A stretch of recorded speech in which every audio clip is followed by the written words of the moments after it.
ان کا احسان یہ ہے کہ حضور کی آمد سے پہلے کعبے کے اندر 360 بت رکھے تھے. جس دن حضور علیہ السلام کی آمد ہوئی وہ کعبہ بتوں سے پاک ہو گیا.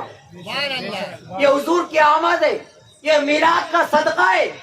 آپ کہتے ہیں میلاد کیوں مناتے, میلاد کیوں نہیں منائے؟ ارے حضور کی آمد پر, یہ میلاد النبی پر کعبے کو بتوں سے آزادی ملتی ہے. حضور علیہ السلام کی آمد جب حضور کی نہیں ہوئی تھی, حالات یہ تھے کہ مائیں اپنے بچوں کو دودھ کی جگہ گود میں شراب پلاتی تھی. یہ میلاد سے پہلے کے حالات ہے. جب حضور علیہ السلام کی آمد نہیں ہوئی تھی تو کمزوروں کو زمین پر جینے کا حق نہیں تھا. اگر کسی کے گھر میں کوئی کمزور بچہ پیدا ہوتا تو ماں اپنے ہاتھوں سے اس بچے کے گلے کو دبا کر اس کو مار ڈالتی تھی. یہ دہشت گردی کا حال تھا. آج کا دہشت گرد, میلاد مصطفیٰ کے بعد کا دہشت گرد دوسروں کے بچوں کو مارتا ہے, خود کے بچوں کو نہیں. خود کے بچوں سے پیار کیا کرتا ہے, خود کے بچوں سے محبت کرتا ہے, خود کے بچوں کو چومتا ہے, لیکن دوسروں کے بچوں کو مارتا ہے. لیکن میلاد مصطفیٰ سے پہلے کا باپ دوسروں کے بچوں کو نہیں, خود کے بچوں کو مارتا تھا, خود کے بچوں کو زمین میں دفن کرتا تھا. فرمایا گیا کہ جب حضور علیہ السلام کی آمد نہیں ہوئی تھی اس وقت اگر کسی کے گھر میں لڑکی پیدا ہوتی, وہ باپ رات کی تاریکی میں اپنی اس پیدا ہوئی لڑکی کو اپنے گود میں اٹھاتا, اور اگر بچی کی عمر بڑھ جائے اور چلنے کے قابل ہے اور وہ سمجھدار ہو جائے تو وہ باپ اپنی بچی کو رات کی تاریکی میں اس سرزمین پر, مدینہ منورہ کی سرزمین پر, کعبہ کی سرزمین پر اپنی بچی کو زمین پر گھسیٹتا ہوا لے جاتا ہے. کیوں لے جاتا؟ آج کا باپ بھی میلاد مصطفیٰ کے بعد رات کی تاریکی میں اپنی بچی کو لے جاتا ہے, اور میلاد مصطفیٰ سے پہلے کا باپ بھی اپنی بچی کو لے جا رہا ہے. پہلے کا باپ اپنی بچی کو دفن کرنے کے لیے لے جا رہا, اور آج کا باپ بھی اگر رات کی تاریکی میں اپنی بچی کو لے کر اگر دوڑتا ہے تو دفن کرنے کے لیے نہیں بلکہ زندگی بچانے کے لیے دوڑتا ہے.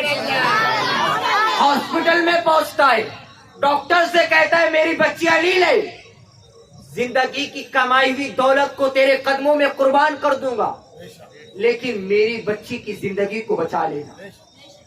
آج کا باپ ہے. یہ میلاد مصطفیٰ سے انقلاب پیدا ہوا کہ میلاد مصطفیٰ سے پہلے بچیوں کو نحوست سمجھا جاتا تھا, بچیوں کو نحوست سمجھا جاتا تھا, بچیوں کو زمین پر جینے کا حق نہیں تھا. اگر حضور تشریف نہ لاتے تو یقین مانے آج بھی لڑکیوں کو لوگ دفن کرتے. یہ آمد کا صدقہ ہے, حضور علیہ السلام کی آمد کا صدقہ ہے کہ آج ہمارے گھروں میں لڑکیاں موجود ہیں. مجھے بتائے نا, میلاد مصطفیٰ سے پہلے جو لڑکی دفن ہو رہی تھی اس کا قصور کیا تھا؟ کیا قصور تھا اس ننھی بچی کا؟ قصور کیا تھا کہ باپ اس کو دفن کر رہا, اور جب وہ دفن کرتے وقت وہ چیخ رہی کہ ابا مجھ سے غلطی کیا ہوئی, تو اس آواز کو بند کرنے کے لیے وہ باپ بڑا سا پتھر اٹھاتا اور اس کے سر پر پھینک دیتا تاکہ اس کی یہ چیخ بھی بند ہو جائے. مجھے بتائے اس معصوم اور اس ننھی اور چھوٹی بچی کا قصور کیا تھا کہ باپ اس کو گھسیٹتا ہوا لے جا رہا, اس کو گڑھے کے اندر دفن کر رہا, اور جب وہ آواز نکالتی تو بڑا سا پتھر اس پر پھینک رہا. آخر اس کا قصور کیا تھا؟ میں سمجھتا ہوں اس لڑکی کا بس ایک ہی قصور تھا کہ وہ حضور کی آمد سے پہلے بیٹی بن کر پیدا ہوئی. اگر آمد مصطفیٰ کے بعد بیٹی بن کر پیدا ہوتی تو اس کے ساتھ یہ حال نہیں ہوتا. پھر اس کو دفن نہیں کیا جاتا بلکہ اس کو زندگی گزارنے کا طریقہ بھی دیا جاتا, سلیقہ بھی دیا جاتا. اس کو گودوں میں اٹھا کر اس کو چوما بھی جاتا اور اس کو پیار, محبت اور شفقت سے اس کو پالا بھی جاتا. یہ اس کا قصور کچھ نہیں تھا, بس یہی تھا کہ وہ میلاد مصطفیٰ سے پہلے پیدا ہوئی. یہ پہلے پیدا ہوئی تھی جب حضور علیہ السلام کو یہ حال بیان کر رہے تھے صحابہ کہ آقا آپ آ گئے, ہم پر احسان ہو گیا, آپ آ گئے, ہم پر کرم ہو گیا.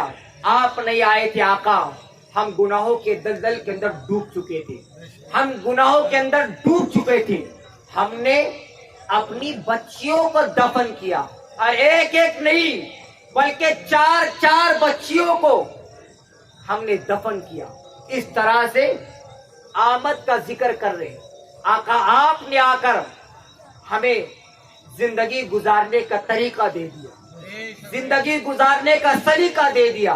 آپ آ گئے تو آپ نے بچیوں کو دفن ہونے سے بچایا, اور میرے آقا یہ کہنے لگے سن لو, اب میں آ گیا, آج سے کسی کی بچی دفن نہیں ہوگی, اس لیے کہ میں محمد ان بچیوں کا باپ بن کر زمین پر تشریف لایا. باپ بن کر. تکبیر! اللہ اکبر! تکبیر! اللہ